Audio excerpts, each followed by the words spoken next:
221 Wellington Road was the first house we bought.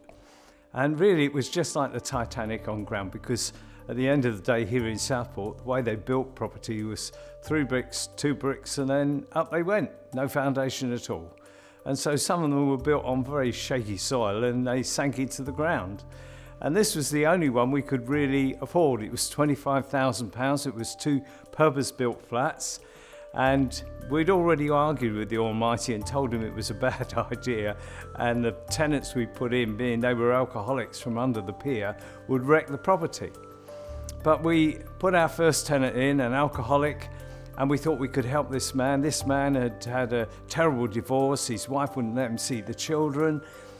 He'd hit the bottle and lost his job and ended up under the pier. And we thought, well, we might be able to help him because we had a solicitor in town that would help, and he might be able to get him into court and get access to his kids. And we thought that will help him.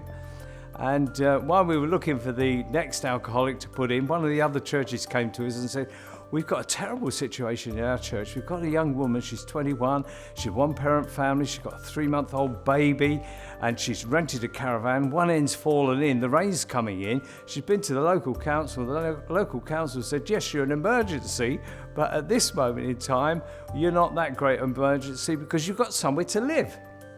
They said, we've heard you've got a 2-bedroom flat. Do you think we could have it?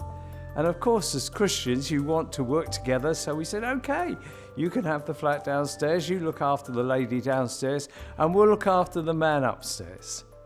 And so we began to work with a chap that we put in upstairs, and we got him into the solicitors, and he got access to his children. The children began to see him every weekend, which was fantastic. He got off the booze, got back into work. And we were really thrilled. We were talking to him about the Lord, and the church downstairs were talking to the lady about the Lord, which was great. And we thought we were doing really well, and we patted ourselves on the back and said, well, Lord, this is working fine. And then 9 months in, they suddenly both phoned us up and said, we want to give up our tenancy. And we thought, what have we done wrong? Surely we haven't done anything wrong. We've looked after them well. Anyway, they came in holding hands. They said, we've fallen in love and decided to get married. So we don't need the flat anymore because we've rented a 3-bedroom house.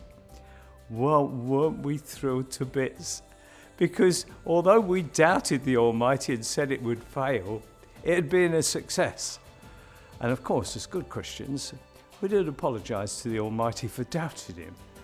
And because of that, before the end of the year, we went on and bought 2 more houses to house homeless people in Southport.